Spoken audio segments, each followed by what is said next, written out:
Thank you for the question. As far as our founding fathers and those that owned slavery, it is important not to dilute history. We need to understand and know what that is so that we don't repeat those mistakes. But the Bible also says that we will be judged in the time of our culture. And at that time, it was a common practice. Not saying that's right or wrong. The Bible actually does instruct those who do own slaves on how to treat them and to treat them fairly and kindly. But our founding fathers definitely believe that all men were created equal, and it was those beliefs that moved us from the position of slavery to where we are today. So this particular legislation does not advocate to teach those things. I think we have many other pieces of civic education that likely does include that, but this intention for this legislation is for that to not necessarily be included. Representative Pearson. It is nearly unconscionable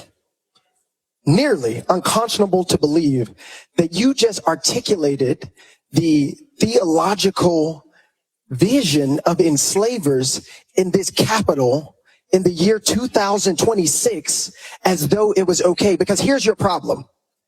The Bible, which was written in many different iterations, but is articulating a time of thousands of years ago, was used as justification for enslavement that happened thousands of years later, 400 years ago in our country.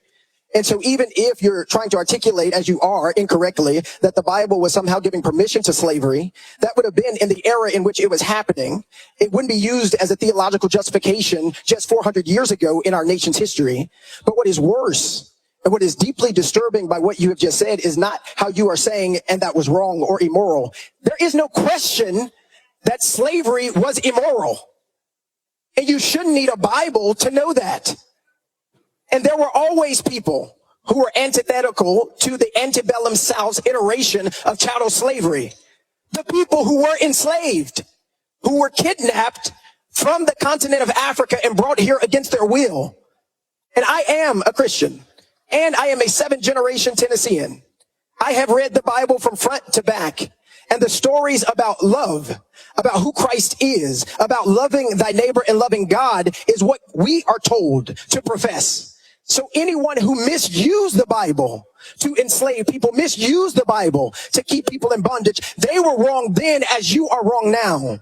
I refuse to support this legislation because the lens by which you are viewing the world is toxic, is damning, is wrong, and is immoral. And you, my fellow colleagues, should do much more work in understanding the history of this country and understanding the history of enslavement and the consequences that it continues to wreak and the barriers it continues to create in this state and around the country. No one should ever be able to use Christianity as justification for the enslavement of people, especially not someone who has the audacity to call themselves a legislator.